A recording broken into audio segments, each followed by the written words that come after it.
آپ کی بارگاہ اقدس میں کوئی مسلمان بھی صاحب ایمان بھی اپنی آواز بلند نہ کرے، یعنی یہ حساسیت کی انتہا ہے بالکل کہ نہیں، یہ بھی رب کریم کو منظور نہیں، اور ساتھ وارننگ دی کہ اگر تم نے ایسا کیا تو تمہیں شعور بھی نہ ہوگا، تمہارے اعمال برباد ہو جائیں گے۔ ایسے احکامات جن میں نیگیٹو لینگویج، منفی لینگویج ہو اور جس کے نتائج یا سزا درج ہو، وہ مینڈیٹری کہلاتے ہیں، یعنی لازمی، ان پہ ہر صورت میں عمل کرنا پڑے گا۔ جی یہ قانون کی انٹرپریٹیشن کا ایک اصول ہے۔ جی تو اب ایک اور جگہ ایک لفظ رائنہ ہے، اس کو استعمال کرنے سے بھی اللہ کریم نے روک دیا مسلمانوں کو بھی، کیونکہ یہودی اس کو ذرا چبا کے رائنہ کر کے بولتے تھے، اس کا ایک معنی تو نعوذ باللہ ہمارا چرواہا بن جاتا ہے، اور دوسرا ان کی زبان میں گالی بنتی تھی۔ بالکل گویا کوئی ذو معنی لفظ بھی جس کا ایک معنی غلط ہو وہ بولنے سے بھی روک دیا گیا۔ سبحان اللہ۔ اب یہ وہ مقام ہے جو اللہ کریم نے آپ کو عطا فرمایا، بالکل بے شمار اور شان قرآن پاک میں بیان کردہ ہے۔ اس کے بعد یہ حکم دیا گیا کہ یہ جو نبی محتشم ہیں ان سے، اللہ سے اور جہاد سے تمہاری محبت ہونی چاہیے۔ ایک آیت طویل، میں اس کا مختصر معنی بتا رہا ہوں کہ اگر تمہیں اپنے یہ اہل و عیال، ماں باپ، کنبہ اور مال دولت اور جو کاروبار اور یہ چیزیں زیادہ عزیز ہیں اللہ، بالکل اس کے رسول اور جہاد سے، یعنی احب الیکم، تمہیں زیادہ محبوب ہیں، تو پھر انتظار کرو یہاں تک کہ اللہ کا حکم آ جائے۔ اس میں ایک وارننگ ہے ایکشن کی، جی گویا ان سب سے بڑھ کر محبت کا اللہ کریم نے حکم دیا۔ تو تحفظ ناموس رسالت نبی پاک صلی اللہ علیہ وسلم کے عظیم الشان مقام کی وجہ سے، اللہ کے حکام کی وجہ سے اور عشق کے تقاضے کی وجہ سے ضروری ہے۔ بالکل عشق کا ایک تقاضا ہے کہ حضور کے ساتھ سچی سچی محبت کی جائے اور ان کی اتباع کی جائے، جی ان کا ذکر کثیر کیا جائے، اور ایک تقاضا یہ ہے کہ محبوب کی ناموس پہ حرف نہ آنے دیا جائے، جی اور اگر کوئی ایسی جسارت کرے تو پھر جو شریعت کے احکامات ہیں ان کی روشنی میں اس کے خلاف فوری کارروائی کی جائے۔ جی تو مغرب اس حوالے سے کیوں یہ ہمیں طعنہ دیتا ہے کہ آزادی اظہار رائے کے خلاف ہے؟ اصل میں مغربی دنیا میں بنیادی طور پر اسلام دشمنی جی اور سرکار صلی اللہ علیہ وسلم کی مخاصمت رچی بسی ہوئی ہے۔ یہ تاریخی ایک حقیقت ہے، یہود و نصارہ میں یہ چیز تسلسل سے آ رہی ہے، جی یہ ان کے خون میں موجود ہے۔ اب ساتھ بہانے تراشنے کے لیے انہوں نے یہ بنا لیا کہ ہماری جو آزادی رائے کا حق ہے وہ سپر ہے، سپریم ہے، اس پہ ہم نہیں چاہتے کہ کوئی پابندی عائد ہو۔ ان کی نظر میں ناموس رسالت کا قانون قدغن لگاتا ہے ان کی اس آزادی پر۔ بالکل اچھا، آزادی ہمیشہ جتنے بھی جورسپروڈنس سے لکھنے والے ہیں کتابیں، وہ کہتے ہیں کہ مادر پدر ایبسولوٹ آزادی کا کوئی کانسیپٹ نہیں ہے، کمپلیٹ فریڈم از انارکی، انتشار کی طرف لے جاتی ہے۔ بالکل تو حدود و قیود کے اندر رہ کر ایک معذرت، یہاں ہمارے ساتھ ایک لائن پہ کال ہیں۔ جی جی السلام علیکم، جی کون ہے لائن پہ؟ جی وعلیکم السلام، جی بھائی کون کہاں سے؟ جی میں بات کر رہا ہوں کوئٹہ سے۔ جی کوئٹہ سے، جی کیا کہنا چاہتے ہیں؟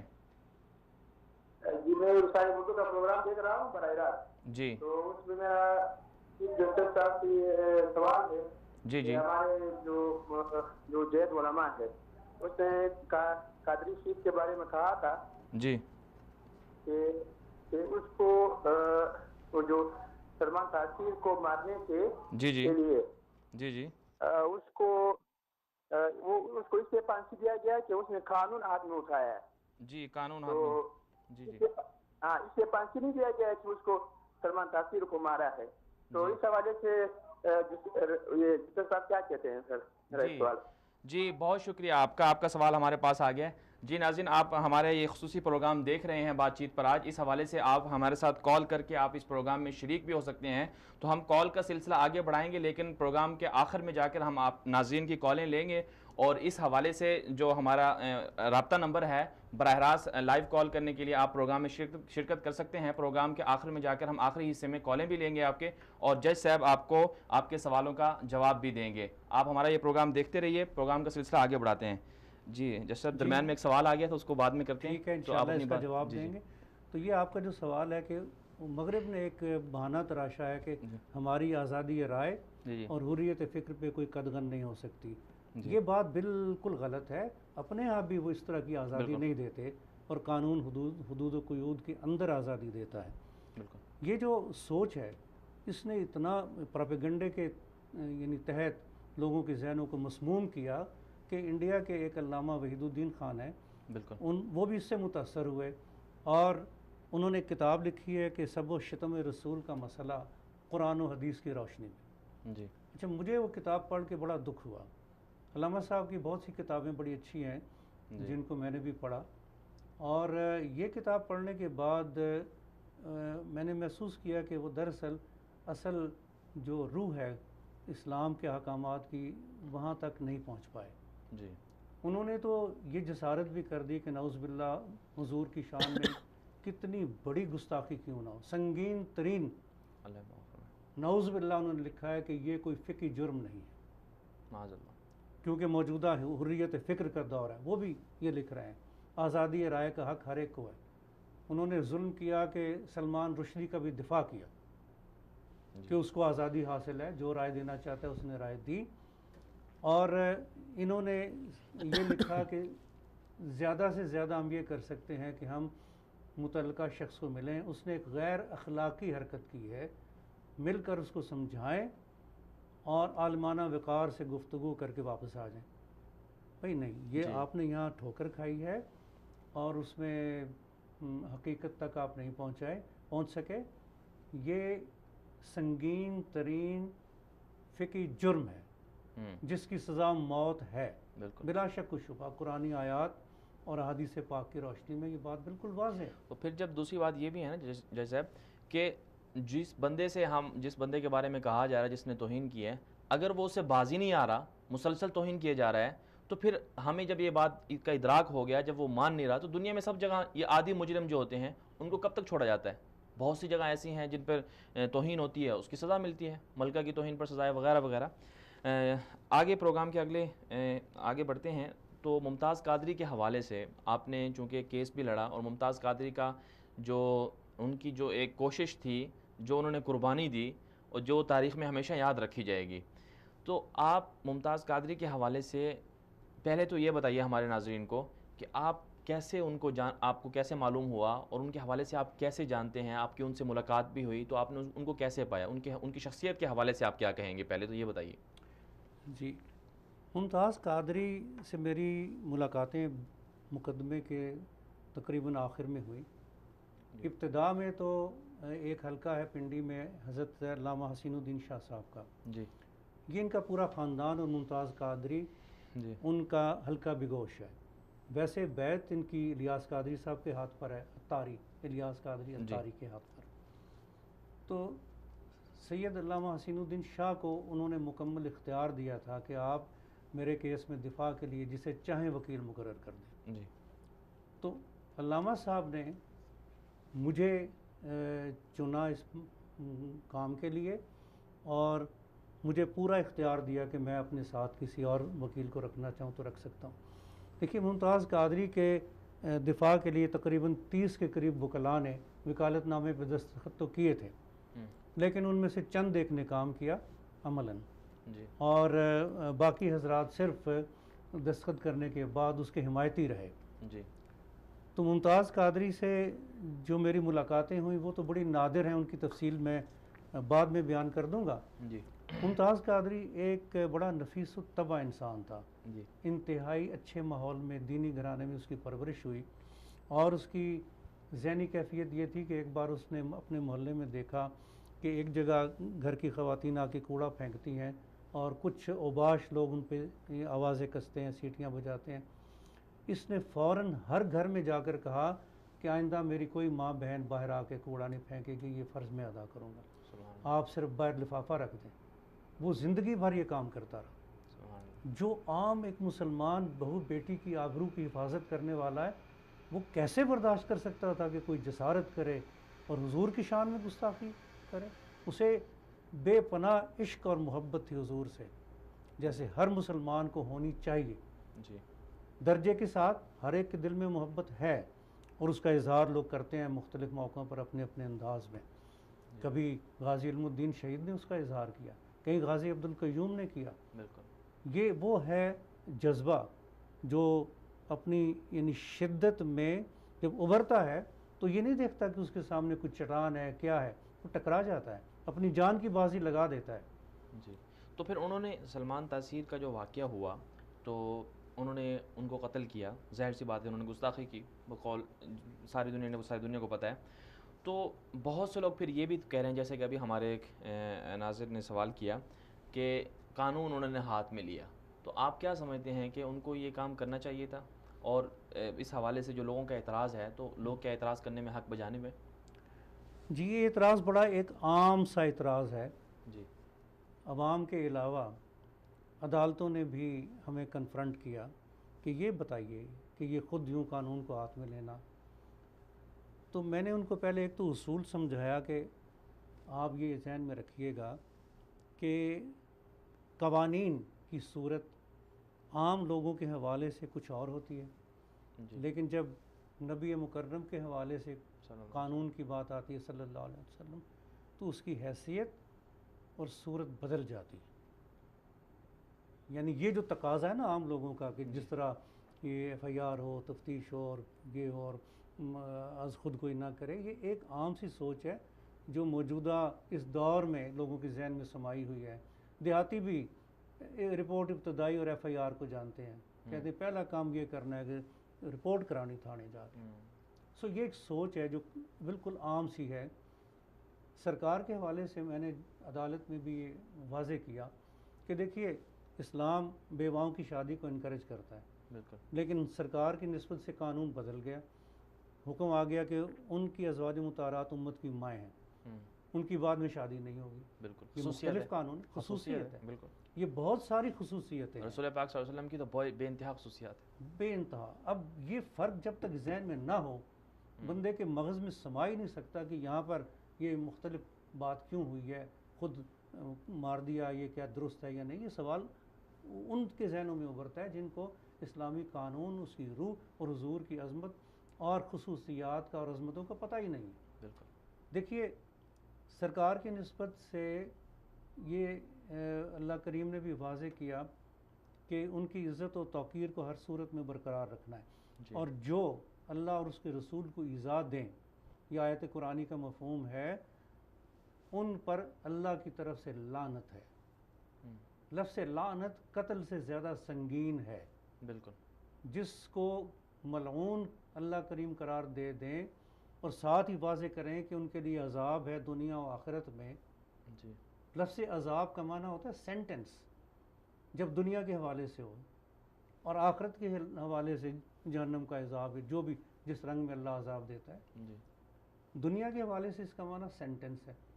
دیکھیے ایک اخلاقی جرم مرد عورت اگر کریں تو سنسار کرنے کے لیے جو حکم ہے وہاں واضح کیا ہے کہ ایک جماعت موجود ہو تاکہ وہ اس سزا کی ایگزیکیوشن کو دیکھے، جی تاکہ عبرت پکڑے۔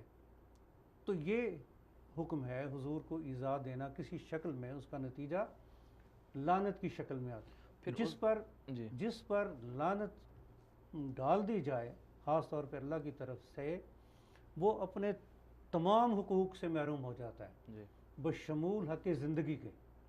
اس کا حق نہیں رہتا، اور اس کو قتل کرنا ضروری اور لازمی ہوتا ہے۔ سب سے پہلے تو ریاست کا فرض ہے، ریاست کارروائی کرے۔ اگر ریاست کارروائی نہیں کرتی تو میں اس کو مزید واضح بعد میں کر دوں گا کہ افراد کو بھی اجازت ہے کہ وہ ایسے بدبخت کو قتل کر دیں از خود۔ جی پھر ایک اور بات جو ہے اس میں اہم ترین جو نوٹیبل بات ہے کہ ہمارے ہاں بھی دنیا کے اندر بہت سے کیسز ایسے ہیں، بہت سے ادارے ایسے ہیں جن کے لیے اسپیشل عدالتیں ہیں، جن کو خصوصی اختیارات حاصل ہیں. ہمارے ملک کے اندر صدر پاکستان کو، گورنرز کو اور دیگر لوگوں کو اختیار ہے کہ ان کے خلاف ہم کیس نہیں درج کر سکتے. ٹھیک ہے، تو جب مخصوص عدالتیں ہیں، ہماری فوجی مخصوص عدالتیں ہیں، تو جب لوگوں کو، اداروں کو، عام لوگوں کو جب یہ اختیارات ہیں، ان کو خصوصیات دی جا رہی ہیں، تو رسول پاک صلی اللہ علیہ وسلم جن کے لیے کائنات بنائی گئی، تو ان کا معاملہ تو پھر ان سب سے بڑھ کر ہے. ان کے لیے خصوصی عدالتیں کیوں نہیں ہیں؟ ان کے لیے پھر خصوصی چیزیں کیوں نہیں ہیں؟ یہ بڑا اہم سوال ہے. ہم نے عدالتوں کو بتایا کہ دیکھیے ہمارا احساس ہے جی کہ یہ جو شریعت کے احکامات ہیں، یہ سچی بات یہ ہے کہ ہر لیول پہ ہم نے فیل کیا کہ جج صاحبان کی یہ تربیت ہی کوئی نہیں. ہم نے کہا کہ آپ علماء کو بلا لیں، جی آپ کا اختیار ہے، یہ بالکل اپنے سر اتنی بڑی ذمہ داری نہ لیں، یہ بہت بڑا کام ہے، جی اور علماء آپ کو اسسٹ کریں، ان سے رہنمائی لیں. دیکھیے سپریم ایپلیٹ بینچ جو ہے شریعت ایپلیٹ کورٹ کے بعد جو اپیل جاتی ہے، وہاں 2 علماء کو بٹھایا جاتا ہے. جی یہ ضیاء الحق دور میں ہوا تھا اور بہت اچھا طریقہ ہے. جسٹس پیر کرم شاہ صاحب جیسے اور تقی عثمانی صاحب جیسے بڑے لوگ وہاں جی جی شامل ہو کر ان کو گائیڈ کرتے تھے. بالکل. اس کے بغیر گزارا نہیں ہے. اب یہی تو ہماری دقت تھی کہ ہم یہ جو بیسک باتیں کرتے تھے تو جج صاحبان کہتے تھے یہ کیا ہے، اس کا کیا معنی ہے. میں معذرت کے ساتھ عرض کروں کہ ہمیں سپریم کورٹ میں پوچھا گیا جی کہ یہ سب و شتم کیا ہوتا ہے. یعنی آپ تصور کریں کہ جج وہ پوچھ رہے ہیں. جج صاحبان کہہ رہے ہیں سب و شتم کیا ہے، یہ ارتداد کیا ہوتا ہے، اور ارتداد مغلظ کیا ہے، یہ استخفاف شریعت کا کیا معنی ہے. یہ وہ بیسک باتیں ہیں. وہ پھر ہم نے کچھ وقت لگا کر اس کے علاوہ اور بھی بہت ساری چیزیں واضح کی، بیان کی. یعنی اس کا مطلب تو پھر یہ ہوا کہ ہمارے ہاں جس طرح سے مختلف چیزوں کی مختلف عدالتیں ہیں، تو اس خصوصی چیز کے لیے بھی الگ سے عدالتیں ہونی چاہیے، ان کو ایکٹیو ہونا چاہیے. درست ہے. یہ تو بہت اچھی تجویز ہے اگر اس پر عمل کریں، اور یہ مقدمے ان عام عدالتوں میں جن ججوں کی سچی بات ہے تربیت اور یہ تعلیم ہے ہی نہیں. بالکل. ایک اور سوال یہ کیا جاتا ہے کہ چونکہ ممتاز قادری شہید نے اس لیے بھی ضروری سمجھا کہ وہ جو بات سامنے آتی رہی کہ آخری وقت میں انہوں نے کہا، انہیں روکا بھی سی سلمان تاثیر کو کہ آپ یہ کام نہ کریں، لیکن انہوں نے آگے سے جری ہو گئے.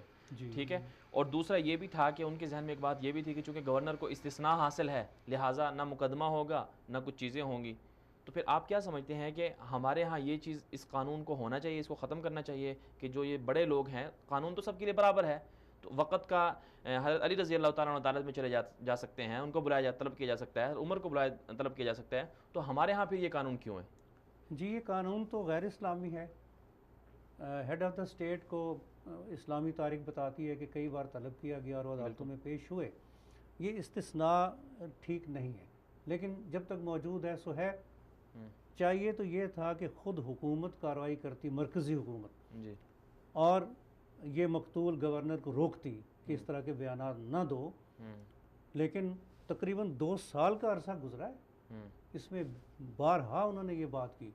جب یہ دیکھا کہ مجھے کھلی چھٹی ہے، پھر وہ بڑھتے گئے، حتیٰ کہ اس قانون کو نعوذ باللہ کالا قانون کہہ دیا.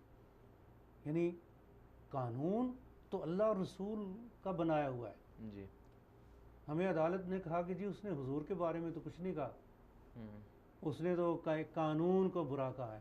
میں نے کہا محترم، قانون جب مبنی ہے اللہ رسول کے احکامات پر، تو اس قانون کی مذمت سے زد پڑے گی مصادر پر، مصادر پر زد پڑے گی، جن پر یہ قانون مبنی ہے، جن کو بیس بنایا گیا ہے، جن کو بیس بنا کر یہ قانون بنایا گیا ہے. اور پھر فقہا نے جو تصریحات کی ہیں ان کی روشنی میں یہ قانون بالکل درست بنایا گیا ہے. ہم نے عدالت کے اس کہنے پر، عدالت اپنی طرف سے کئی باتیں اٹھاتی تھی کہ جی اس کا مقصد یہ توہین نہیں تھا، وہ تو دراصل چاہ رہا تھا قانون میں بہتری لائی جائے تاکہ اس کا غلط استعمال نہ ہو. میں نے کہا یہ باتیں آپ اول تو اپنی طرف سے فرما رہے ہیں، چلیے اگر ایسا بھی ہو تو جو فرق ہے نا سبسٹینٹیو لا میں اور پروسیجرل لا میں، وہ ذہن میں رکھنا چاہیے. سبسٹینٹیو لا ہوتا ہے اثباتی اور اصل قانون، جیسے قرآنی آیات اور احادیث پاک میں حضور کی توہین کو ایک جرم قرار دیا گیا اور اس کی سزا موت بتائی گئی ہے. یہ ہے اثباتی قانون. اگر اس کو کوئی نعوذ باللہ کنڈیم کر دے جی تو وہ اسی وقت اگر مسلمان ہے مرتد ہو جائے گا، کافر ہو جائے گا. اور یہ ارتداد مغلظ یعنی زیادہ شدید اس لیے کہلاتا ہے کہ عام ارتداد کے ساتھ جمع ہو جاتی ہے توہین رسالت، بالکل اس لیے اس کو ارتداد مغلظ کہتے ہیں. اس میں توبہ بھی نہیں ہے. بالکل. عام ارتداد میں ہے جی 3 دن کا موقع دو، توبہ کر لے ٹھیک ہے، نہیں تو اس کو سزائے موت. بالکل. اب یہ ارتداد مغلظ ہے تو اس کی سزا موت ہے. تو سرکار صلی اللہ علیہ وسلم نے بھی اس حوالے سے خود احکامات صادر کیے تھے. مثلا جب کعب بن اشرف کے قتل کا حکم دیا جی تو وہاں لفظ آپ نے فرمائے تھے کہ کون ہے جو کعب بن اشرف کو لے، یعنی یہ معنی یہ ہے کہ کون ہے اس کو ختم کرے. عربی میں ایک انداز ہے کہنے، کیونکہ اس نے تمہارے نبی کو ایذا دی ہے. بالکل. یعنی یہ علت ہے حکم کی، ایذا. یہی قرآنی آیت میں ہے کہ جو اللہ اس کے رسول کو ایذا دے جی تو اس پر لعنت ہے اور اس کے لیے دنیا و آخرت میں عذاب مہین ہے. جی اب دستہ آپ نے روانہ فرمایا بالکل. اور اس نے کامیابی کے ساتھ کعب بن اشرف کو ختم کیا. جب وہ واپس آئے آدھی رات کو اور باہر سے انہوں نے نعرہ لگایا تکبیر کا، سرکار صلی اللہ علیہ وسلم نے اندر سے جواب دیا مسجد نبوی سے اللہ اکبر کہہ کے، اور ساتھ فرمایا کہ افلاح الوجوہ، یہ کامیاب چہرے لوٹیں. دیکھیے قرآن پاک میں بعض بیسک احکامات ہیں، نماز، روزے، حج، زکوٰۃ. بالکل. اچھا نماز صلاۃ کیا ہے؟ ہمیں احادیث پاک کے بغیر ان کی تفہیم ہی نہیں ممکن. تمام احکامات کی بنیادیں قرآن پاک میں ہیں، تفاصیل احادیث میں ہیں.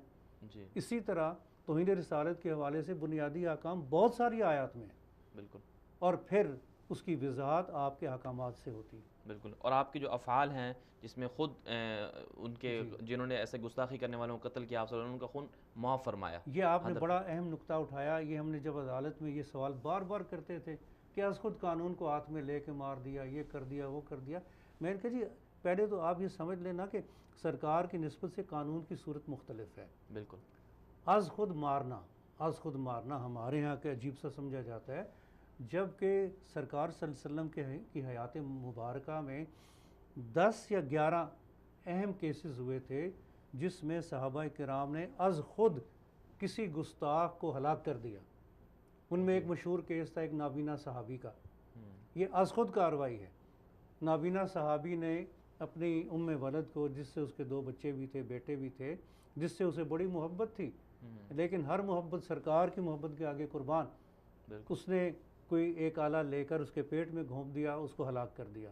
یہ کسی کی موت یوں قتل کی صورت میں ایک چھوٹے سے شہر میں ایک دم پھیل گئی. صبح مسجد نبوی میں یہ معاملہ پیش ہوا تو سرکار صلی اللہ علیہ وسلم نے پوچھا وہ کون ہے جس نے یہ کام کیا؟ تو صحابی نابینا تھے، اس صفوں کو پھلانگتے ہوئے آہستہ آہستہ ٹچ کرتے ہوئے پاس پہنچے اور فرمایا حضور یہ میں نے کیا ہے، اور یہ بتایا کہ وہ آپ کو سب و شتم کرتے تھے. تو آپ نے فرمایا سن لو، آگاہ ہو جاؤ کہ مرنے والی کا خون ہدر ہے، یعنی یہ اٹ ہیز گون ویسٹ، انکانسیکوینشل ہے. اس کی بنا پر مارنے والے کے خلاف کوئی کارروائی نہیں ہوگی. اچھا یہ ایک بار 2 بار بار آپ نے یہی فیصلے فرمائے، کہیں بھی یہ نہیں کہا کہ میرے ہوتے ہوئے تم نے خود کارروائی کیوں کی ہے. سب میں آپ نے یہ فرمایا کہ یہ ٹھیک ہے ایکشن جو کیا ہے، یہ ناموس رسالت کے لیے از خود کارروائی کرنے کا بہت بڑا جواز ہے. بالکل. سرکار کے فرامین وہ ہم پر لاگو ہیں.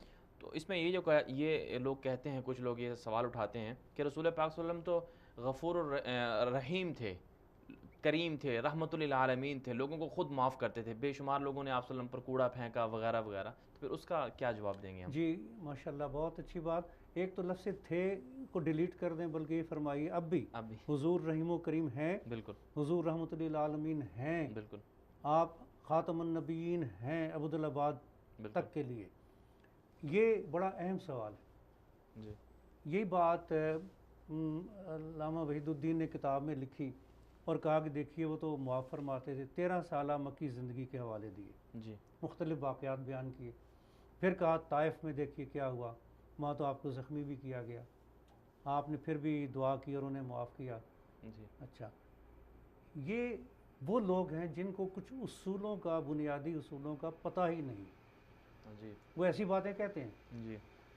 میں نے ان باتوں کا کئی جگہ جواب عدالت میں بھی دیا. انہوں نے بھی ایک سپریم کورٹ میں جج صاحب تھے, انہوں نے مجھے یہی پوچھا کہ آپ نے زیادہ معاف کیا, حتیٰ کہ فتح مکہ کے وقت جج صاحب نے یہ فرمایا کہ سب کو معاف کر دیا ہے جی, اور یہی آپ کی شان ہے, آپ رحمۃ للعالمین. اور مجھے کہتے ہیں سختی سے, آپ لوگ بار بار کہتے ہیں مار دو, قتل کر دو, یہ کیوں, یہ رویہ کیوں؟ میں نے کہا محترم, پہلی بات تو یہ ہے کہ فتح مکہ کے وقت بھی سب کو معاف نہیں کیا. 17 کے خلاف آپ نے سزائے موت سنائی تھی, بالکل استثناء وہاں بھی تھی, ان میں کچھ توہین رسالت کے مجرم تھے. بالکل. انہوں نے کعبے کے پردے جا کے پکڑ لیے, کعبے کی دیواریں پکڑ لی جا کے. میں گزارش کروں کہ آپ نے فرمایا کہ ان میں ایک مجرم وہ ہے عبداللہ ابن قتل, اگر تم اسے بیت اللہ شریف کے پردوں میں لپٹا پاؤ تب بھی حرم کے اندر اسے قتل کر دینا. بالکل. حرم جہاں پر جو داخلوں سے پناہ مل جاتی ہے, امن ملتا ہے, توہین رسالت کے مجرم کو وہاں بھی پناہ نہیں ہے. یہ آپ کے ارشاد پاک کی روشنی میں. چنانچہ عبداللہ بن قتل جس نے سوچا آج مجھے کہیں پناہ نہیں ملے گی, تو حرم میں چلا گیا, پردوں میں چھپا, اس کو وہاں پا لیا گیا, ڈیٹیکٹ کیا گیا, اس کو گرفتار کر کے مقام ابراہیم پر لایا گیا اور وہاں اس کی گردن اڑا دی گئی. حرم کے اندر بھی توہین کرنے والوں کو پناہ نہیں ہے, وہ اپنے تمام حقوق سے محروم ہوتے ہیں بشمول حق زندگی کے, ہر حق سے محروم ہوتے ہیں وہ. اب یہ وہ حقیقت ہے جس کو سمجھتے نہیں, ادراک نہیں ہے لوگوں کو. اچھا, اہم بات کیا ہے کہ یہ جو مکہ پاک کی زندگی اور طائف کے واقعات جو ہوئے, یہ اس دور میں ہوئے جو تحریک کا دور تھا. ابھی ریاست اسلامی قائم نہیں ہوئی تھی, قوانین کا اطلاق اور نفاذ ریاست میں ہوتا ہے. مملکت قائم ہو پھر باقی سارے نظام, عدل کا نظام اور قوانین کا نفاذ اور سزائیں وہ تب ہوتی ہیں. تحریک کے دور میں یہ نہیں ہوا کرتا, اور اس دور میں کلیئر کٹ واضح حکم حضور کو یہ تھا فصبر, کہ ابھی وہ دور ہے, ابھی آپ صبر کریں, جس طرح پہلے اولو العزم انبیاء صبر کرتے رہے, آپ بھی برداشت کریں, حوصلہ اس سے کام لیں. اور آپ نے حوصلہ دکھایا ہر محاذ پر. وحید الدین کو یہ سمجھ نہیں آئی کہ ریاست ابھی قائم نہیں ہے. بعد میں جب اسلامی ریاست قائم ہوئی, فی الفور ایک تو آپ کی تکریم کا پروٹوکول قرآن کو نازل ہو گیا. اس میں مسلمانوں کو بھی وارننگز ہیں کہ تم بھی اگر غلطی کرو گے, جسارت کرو گے, تو تمہیں بھی سزا ملے گی. باقیوں کو بھی, کفار کو بھی, سب کو روک دیا گیا. اور پھر ان قوانین پہ عمل درآمد شروع ہوتا ہے. اور اوپر تلے 11 کے قریب کیسز ہوئے. یہ سارے ہم نے کیسز ان کے حوالہ جات کے ساتھ عدالتوں میں ریکارڈ پہ رکھے ہیں. لیکن ان میں بہت بڑا واقعہ حضرت عمر رضی اللہ تعالیٰ عنہ کی نسبت ہے. جب ایک منافق مسلمان اور ایک یہودی میں کوئی تنازع تھا, تو مسلمان یہ چاہتا تھا کہ یہ فیصلہ کعب بن اشرف کرے. کعب بن اشرف کی حکومت تھی, ایک رول تھا بہت اسٹرانگ, قلعہ دار تھا وہ. مدینہ پاک تو قلعہ بھی نہیں تھا, تو اسے پتا تھا کہ وہ اس کو ون اوور کرنا ممکن ہے. وہ راشی بھی مشہور تھا کعب بن اشرف. یہودی کو بھی پتا تھا. یہودی نے کہا کہ نہیں, اس معاملے کا فیصلہ ہم حضور نبی اکرم صلی اللہ علیہ وسلم سے کروائیں گے. چنانچہ آپ کے سامنے معاملہ پیش کیا گیا, آپ نے یہودی کے حق میں فیصلہ دیا میرٹ پر, تو مسلمان نے قبول نہ کیا. اور وہ پہلے حضرت ابوبکر صدیق رضی اللہ تعالیٰ عنہ کے پاس گئے. آپ نے ایک اصول طے فرمایا کہ جہاں سپیریئر اتھارٹی فیصلہ دے دے, انفیریئر کو حق ہی نہیں ہے کہ دخل دے. اس کے بعد وہ چلا گیا حضرت عمر رضی اللہ تعالیٰ عنہ. آپ نے واقعات کو سنا. اس وقت آپ خلیفہ نہیں ہیں, آپ مسلمان ہیں. آپ اندر تشریف لے گئے تلوار لا کر, اور کہا کہ عمر کا فیصلہ یہ ہے, اور اس کی گردن اڑا دی. اب ایک دم شور پڑ گیا کہ عمر نے ایک مسلمان کو قتل کر دیا. اس کے ورثاء سرکار کی بارگاہ میں پہنچ گئے کلیم کرنے کے لیے قصاص اور دیت. اسی وقت قرآنک آیات بھی نازل ہوئیں حضرت عمر رضی اللہ تعالیٰ عنہ کے ایکشن کی تائید میں, جن میں ایک آیت پاک ہے جس کا معنی ہے کہ تم میں کوئی بندہ مسلمان نہیں ہو سکتا جب تک خوش دلی سے قبول نہ کر لے ہر اس فیصلے کو جو حضور نے فرمایا. اور پھر ان کو فاروق کا خطاب دیا گیا, حق و باطل میں فرق کرنے والے.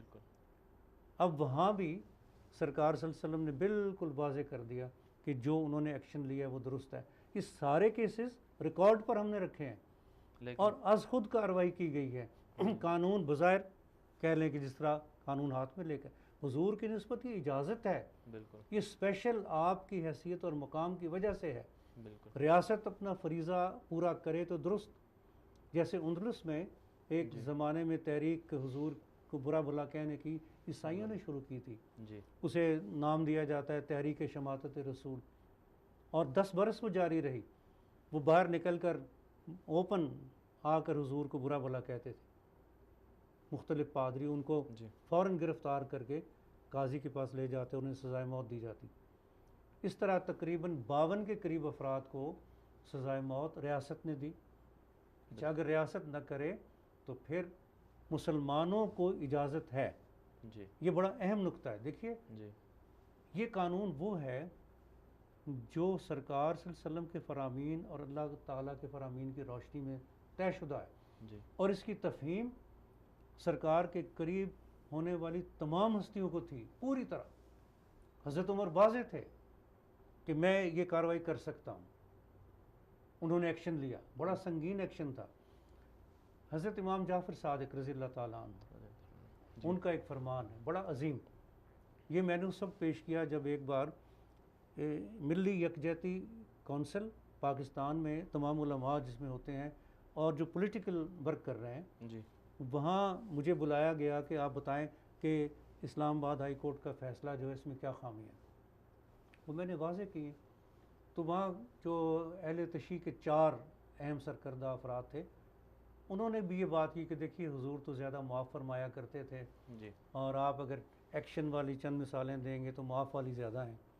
تو میں نے پھر انہیں کہا کہ محترم آپ کو تو اس قانون کا مجھ سے زیادہ علم ہونا چاہیے, کیونکہ حضرت امام جعفر صادق رضی اللہ تعالیٰ عنہ وہ فرمایا, وسائل شیعہ وہ حوالہ میں نے دیا کتاب کا, اور فقہ امام جعفر صادق. کمال کا فرمان ہے کہ اگر کوئی گستاخ جس نے حضور کی شان میں گستاخی کی ہے کسی مسلمان کے سامنے پہلی بار ظاہر ہو, اس کے سامنے آئے, اس مسلمان کا فرض ہے کہ فوری طور پر اسے قتل کر دے. یہ وسائل الشیعہ میں لکھی ہوئی وسائل شیعہ میں اہل تشیع کی کتاب ہے. اہل تشیع کی کتاب. حاکم کے پاس معاملہ لے جانے کی ضرورت نہیں ہے, یہ اسپیشل حیثیت ہے سرکار کی. بالکل یہ اہل بیت کی ہستیاں اس قانون کی روح کو جانتی تھیں, ورنہ اتنی بڑی بات آپ کبھی نہ فرماتے. بالکل تو یہ ہے وہ حقیقت بالکل. جس کو ہمارے افسوس ہے کہ عدالتیں بھی نہیں جانتی, اور ان کو بتایا بھی گیا تو انہوں نے سمجھنے کی کوشش بھی نہیں کی. اور یہ افسوس ہے. ہمارے مذہبی علماء جو ہیں وہ بھی معذرت خواہانہ رویہ اپناتے ہیں. جی ناظرین, یہاں پر ہم ایک مختصر سی بریک لیں گے, بریک کے بعد واپس آئیں گے. جسٹس صاحب سے ہمارے سوالات کا سلسلہ جاری رہے گا, اس میں ان سے مزید پوچھیں گے کہ ممتاز قادری شہید کے کیس میں ان کو کیا کیا مسائل اور کن کن مشکلات کا سامنا کرنا پڑا, اور پھر کیا واقعی قانونی تقاضے پورے کیے گئے یا نہیں کیے گئے. بریک کے بعد واپس آئیں گے اور بریک کے بعد واپس آ کر سوالات کریں گے, اور اس کے بعد انشاءاللہ ناظرین آپ سب کی انشاءاللہ کالیں بھی لینے کی کوشش کریں گے. ہمارے ساتھ رہیے.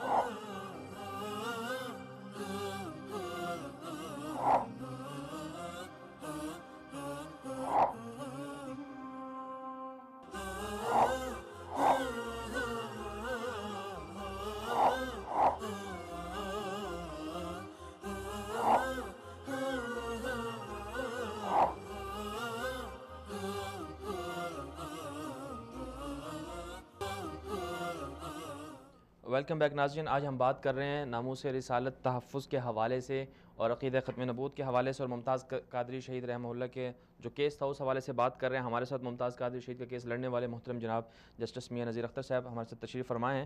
جسٹس صاحب یہ بتائیے گا کہ ممتاز قادری شہید کو آپ نے کیس کو آپ نے لڑا, تو اس کیس میں کن کن مسائل اور مشکلات کا سامنا کرنا پڑا آپ کو, اور اسی طرح یہ بھی بتائیے گا کیا اس کیس میں قانونی تقاضے تمام کے تمام پورے کیے گئے یا پھر کسی کے دباؤ کے تحت عجلت میں جلد بازی میں فیصلہ دے دیا گیا کسی کو خوش کرنے کے لیے؟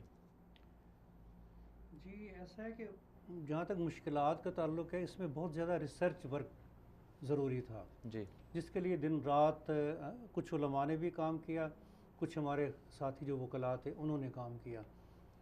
میں ممنون ہوں کہ مفتی محمد خان قادری لاہور کے ایک مشہور مفتی ہیں، جی انہوں نے علامہ خلیل الرحمن قادری، انہوں نے بہت زیادہ محنت کی، اور ساتھ میرے جو وکلاء تھے جن میں چودھری غلام مصطفیٰ بڑے اہم، تو وہ قانونی حوالے نکالتے تھے، علماء کرام جو ہے اپنی تحقیق کرتے تھے، پھر اس کے بعد ہم مل بیٹھ کر گفتگو کر کے اس کو سمجھتے تھے، جی تو پوری تفہیم ہونے کے بعد پھر عدالت میں بات کرتے تھے۔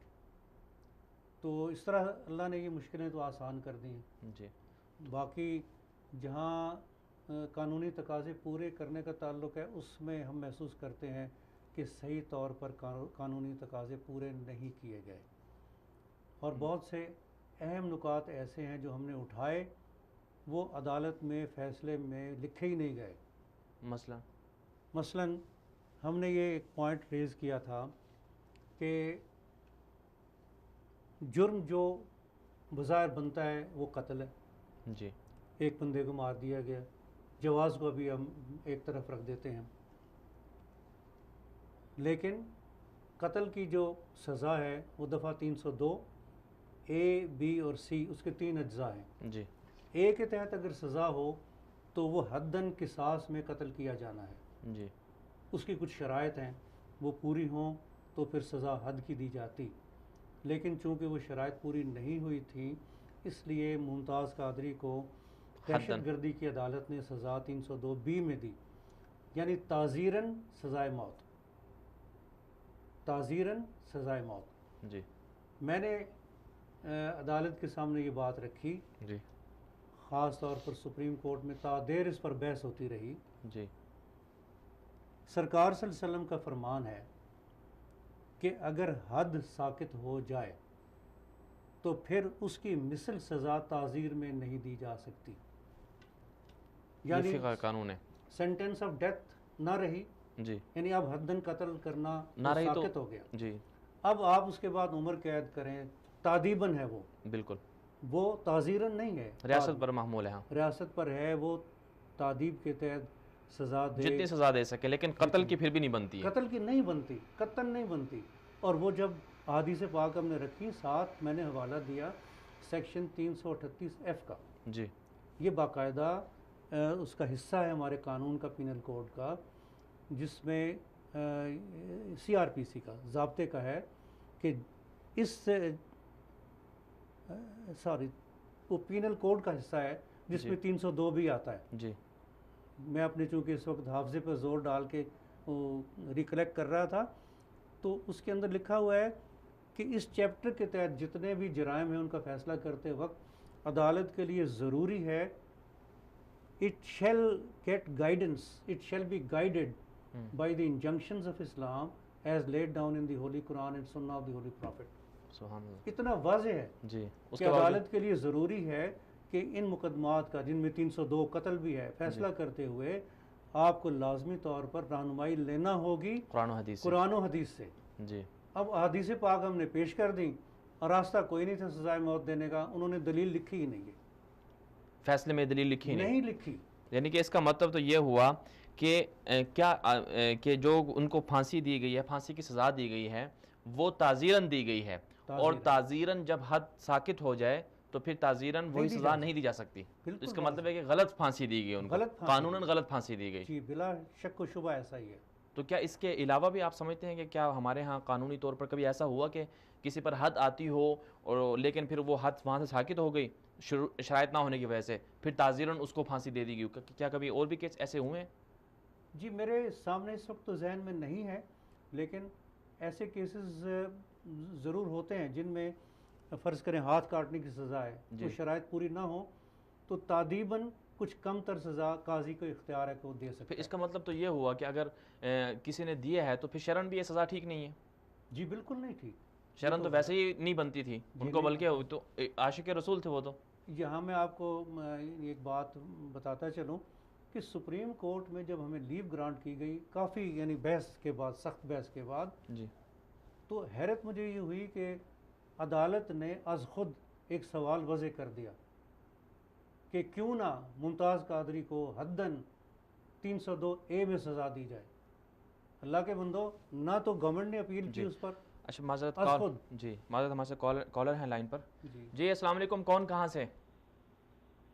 وعلیکم السلام، حاجی محمد اکرم بول رہا ہوں جی، میں امریکہ میں رہتا ہوں. جی محمد اکرم امریکہ سے. جس دن جس ممتاز قادری کو انہوں نے پھانسی دی تھی نا، جو نواز شریف پارٹی میں، جی جی تو ہم نے اس دن ہی امریکہ میں بیٹھے کہہ دیا تھا کہ اب نواز شریف کا جو ہے زوال شروع ہو گیا. ماشاء اللہ. جی تو آپ سب کچھ دیکھ رہے ہیں، میرا کوئی سوال نہیں ہے. مجھے خوشی ہے جی کہ اللہ تعالیٰ نے میرے بولے ہوئے لفظوں کی لاج رکھی اور آپ کے سامنے سب کچھ ہے. یہ تین مسلمان قاتلوں کو چھوڑ سکتے ہیں. ریمنڈ ڈیوس کو جس کو مارا اس کو انہوں نے چھوڑ دیا، اور اس بیچارے عاشق رسول کو انہوں نے پھانسی لگا دی. خدا حافظ. بہت شکریہ آپ کا محمد اکرم صاحب، آپ کے جذبات ہمارے سامنے آ گئے. جیسے آپ نے دیکھا لوگوں نے اس وقت بھی، امریکہ میں رہنے والے مسلمانوں نے بھی یہ محسوس کر لیا تھا کہ جو لوگ اس جرم کے پیچھے ہیں وہ نہیں بچیں گے، دنیا میں رسوا ہوں گے. آج ہم دیکھ رہے ہیں کہ رسوائی کن کے مقدر میں ہے اور لوگ کن کو اٹھا رہے ہیں، کن کا نام لے کر لوگ جو ہے نا انہیں شاباش دے رہے ہیں، انہیں خراج عقیدت پیش کر رہے ہیں. اللہ ہمارے ان کالر کو جزائے خیر دے، یہ ان کے ایمان کی نشانی ہے. بہت بالکل. تو آپ بات کر رہے تھے اس حوالے سے کہ عدالت میں کچھ معاملہ اٹھا تو جی وہ انتہائی اہم دلیل ہماری نہیں لکھی گئی.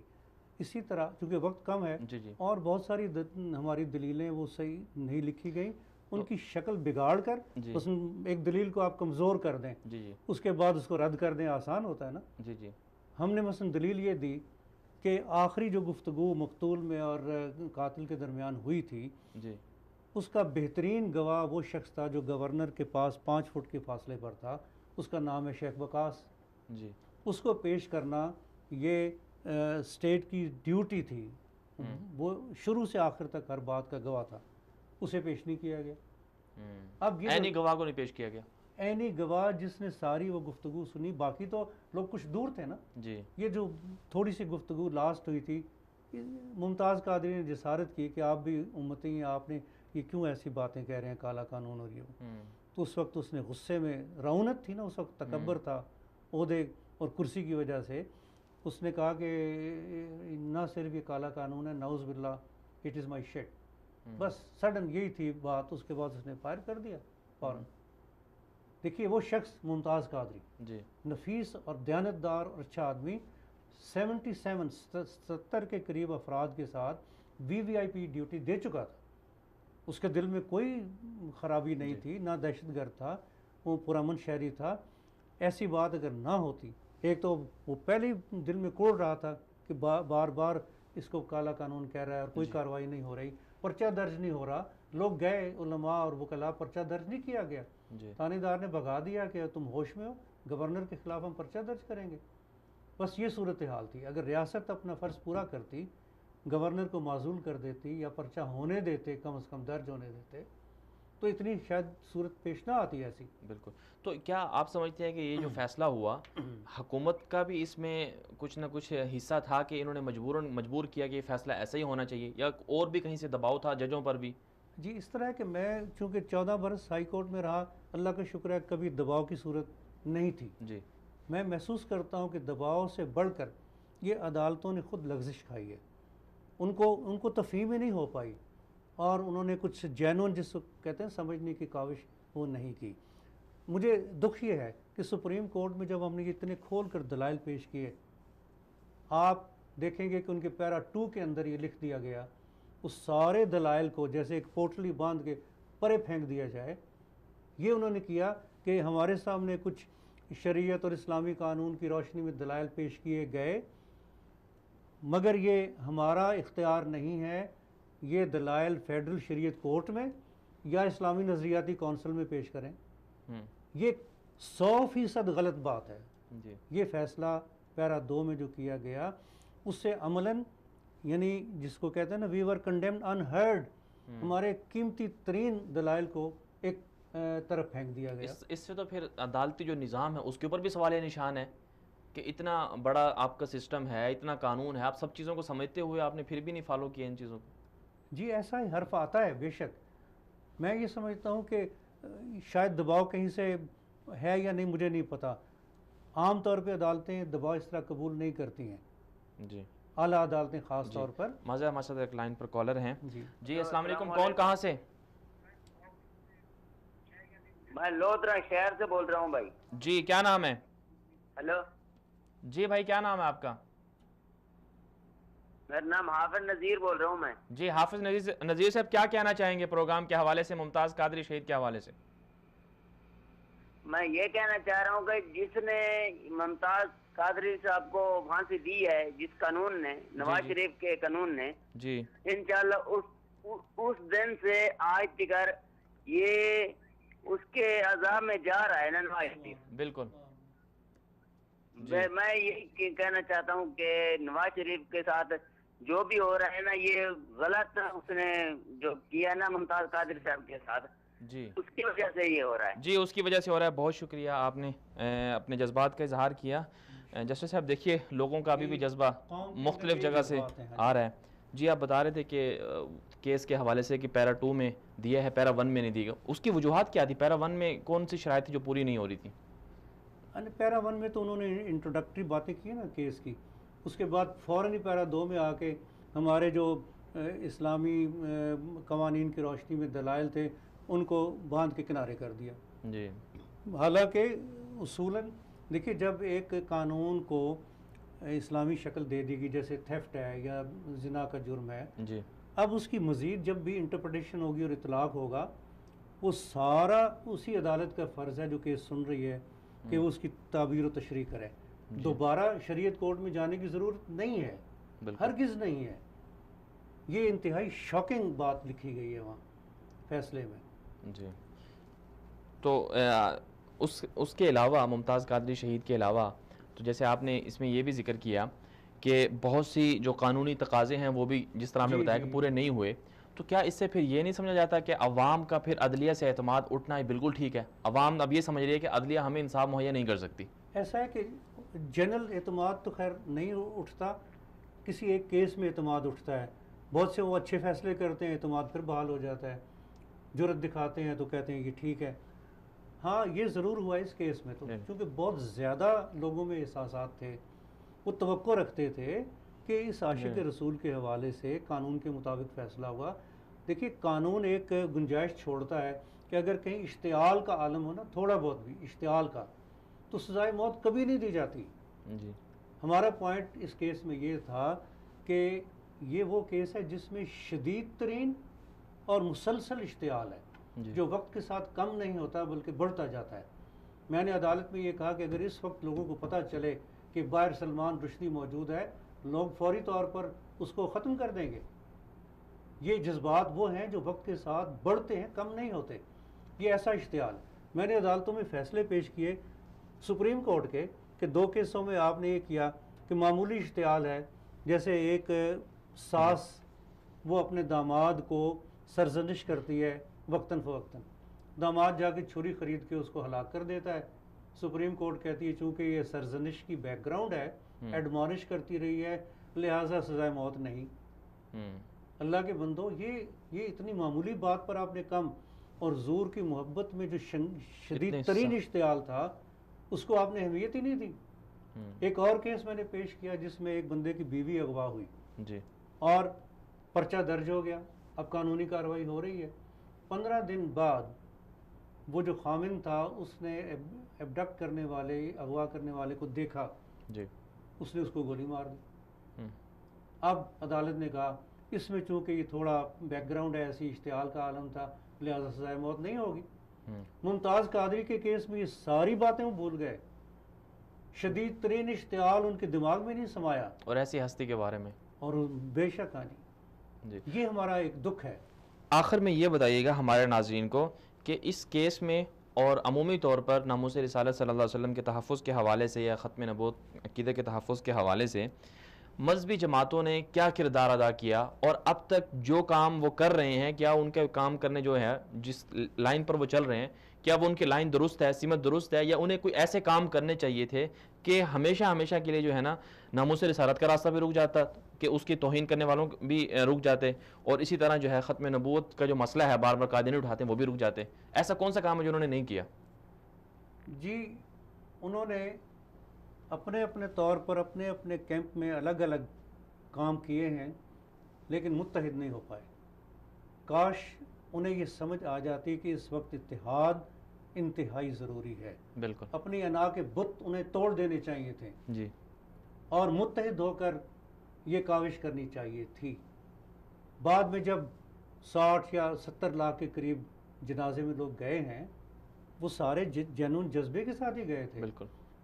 تو اگر علماء کرام پہلے متحد ہوتے تو یہ صورتحال پیش نہ آتی. بالکل. مذہبی جماعتوں کے علماء کرام بھی متحد نہیں ہوئے. جنازے کی آپ نے بات کی, مختصراً یہ بتا دیں کہ جو ہمارے چینل ہیں میڈیا والے, انہوں نے بھی انتہائی بے حیثی کا مظاہرہ کیا. کسی چینل نے کوریج نہیں دی. اتنا بڑا لوگ تھے, ایک چھوٹا سا جلسہ ہوتا ہے, جلسے جسے ہم کہتے ہیں, اس کو بار بار بریکنگ نیوز دکھا رہے ہوتے ہیں, لیکن ممتاز قادری شہید عاشق رسول کے جنازے کو کوریج نہیں دی. حتیٰ کہ آپ نے ذکر کیا معذرت کے ساتھ مولانا علامہ الیاس ستار قادری کا, ان کا جو چینل ہے مدنی چینل, ان کے بارے میں بھی یہ ہے کہ انہوں نے بھی نہیں دکھایا اس کو. انہوں نے کہا کہ ہم نہیں دکھا سکتے, ہم مجبور ہیں. یہ بزدلی اور ایمان کی کمزوری ہے.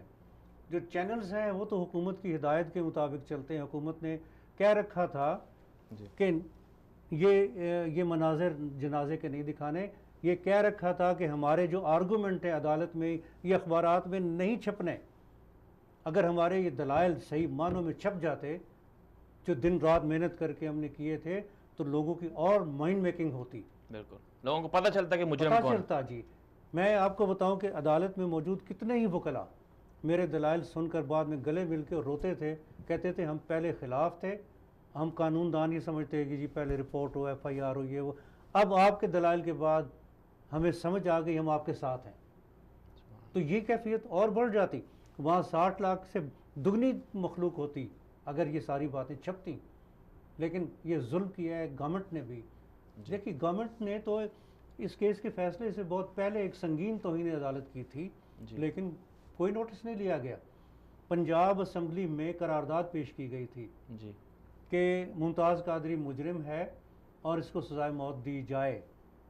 یہ اس میں پیپل پارٹی بھی شریک تھی اور موجودہ جو حکومت نواز شریف, دونوں شریک تھے. جب کیس عدالت میں پینڈنگ ہو تو اس کے میرٹ پر بات کرنا یا کچھ کہنا توہین عدالت ہے. ان پہ ایکشن نہیں لیا. قومی وہ اسمبلی کے سیاستدان جو ہیں, ایک ادارہ ہے, اس کے بندوں پر ممبر جو تھے ان پہ ایکشن نہیں لیا گیا. ایکشن نہیں. علماء کرام اب بھی اگر ہوش میں آ جائیں, مشائخ اور علماء کی بڑی قوت ہے, لیکن انہوں نے اپنے اپنے مرکز, اپنے اڈے, اپنے علیحدہ بت بنا رکھے ہیں. بالکل. اور ان کو توڑ کر ایک وحدت میں وہ ابھی تک نہیں آ سکے. وحدت میں نہیں آ سکے. جسٹس صاحب آپ کا بہت شکریہ, ہمارے پاس ٹائم ختم ہو گیا. آپ تشریف لائے, آپ نے ممتاز قادری شہید کے حوالے سے بڑی زبردست گفتگو کی. جی ناظرین, آج ہم بات کر رہے تھے عقیدہ ختم نبوت کا تحفظ اور ناموس رسالت کے تحفظ کے حوالے سے, اور بالخصوص ممتاز قادری شہید کے حوالے سے. آج آپ نے گفتگو سنی اور آپ نے اندازہ لگایا کہ دیکھیے رسول اکرم صلی اللہ علیہ وسلم کی ذات ایسی ذات ہے جس کو بے پناہ اختصاص حاصل ہے, خصوصیات حاصل ہیں. تو جب آپ صلی اللہ علیہ وسلم کی ذات اور آپ صلی اللہ علیہ وسلم جو کائنات کی عظیم تر ہستی ہیں اور جن کے لیے کائنات بنائی گئی, تو آخر کیا وجہ ہے کہ ہمارے ملک میں, ملک عزیز, وطن عزیز پاکستان کے اندر کیوں نہیں آپ صلی اللہ علیہ وسلم کی ذات کے تحفظ کے لیے عوام بھی اپنا کردار صحیح طرح سے ادا نہیں کر پا رہی ہے, اور حکومت کو مجبور نہیں کر رہی ہے کہ اس رسول پاک صلی اللہ علیہ وسلم کی ذات کو ہمیشہ ہمیشہ کے لیے تحفظ مل جائے, اسے خصوصیت مل جائے. اب ہم دیکھتے ہیں کہ ہمارے ملک میں صدر پاکستان کو, گورنرز کو اختیارات استثناء حاصل ہیں, انہیں عدالت ان کے بارے میں عدالتوں میں کیس نہیں چلا جا سکتے. تو پھر رسول اکرم صلی اللہ علیہ وسلم کی ذات کو اختصاص کیوں نہیں حاصل, ان کی ذات کو کیوں نہیں استثناء حاصل, کہ کیوں نہیں مجبور کیا جاتا, کیوں نہیں ایسا قانون بنایا جاتا کہ رسول اکرم صلی اللہ علیہ وسلم کے بارے میں آپ کے ختم نبوت کے حوالے سے, آپ کے ناموس رسالت کے حوالے سے بات کرنا بھی جرم قرار دیا جائے. ایسا کیوں نہیں ہوتا؟ اس پر پوری قوم کو سوچنا چاہیے, اور بالخصوص پھر یہ سوال بھی ایک اہم ہے جو ہمارے سیاستدان ہیں ان کو سوچنا چاہیے کہ انہوں نے ممتاز قادری شہید کو پھانسی دے دی, لیکن آج رسوا کون ہو رہا ہے, ذلیل کون ہو رہا ہے, لوگ کس کو مجرم قرار دے رہے ہیں. یہ سب چیزیں سیاستدانوں کو اور وہ جو جن کے دلوں میں جو اس وقت کرسی اور مسند اقتدار پر بیٹھے ہوئے ہیں، منصب جن کے پاس ہے، انہیں یہ سوچنا چاہیے کہ رعونت تکبر ہمیشہ ہمیشہ گر جاتا ہے، ٹوٹ جاتا ہے، جیسا کہ سلمان تاثیر کے رعونت اور تکبر کا دنیا نے ملاحظہ کیا۔ آج کے لیے اتنا ہی، اجازت دیجیے اور دیکھتے رہیے پروگرام بات چیت، اور وصال اردو کے آفیشیل پیج کو بھی آپ جوائن کر سکتے ہیں فیس بک پر، اور بات چیت کے آفیشیل پیج کو بھی جوائن کر سکتے ہیں۔ آج کے لیے اتنا ہی، اجازت دیجیے، اللہ حافظ۔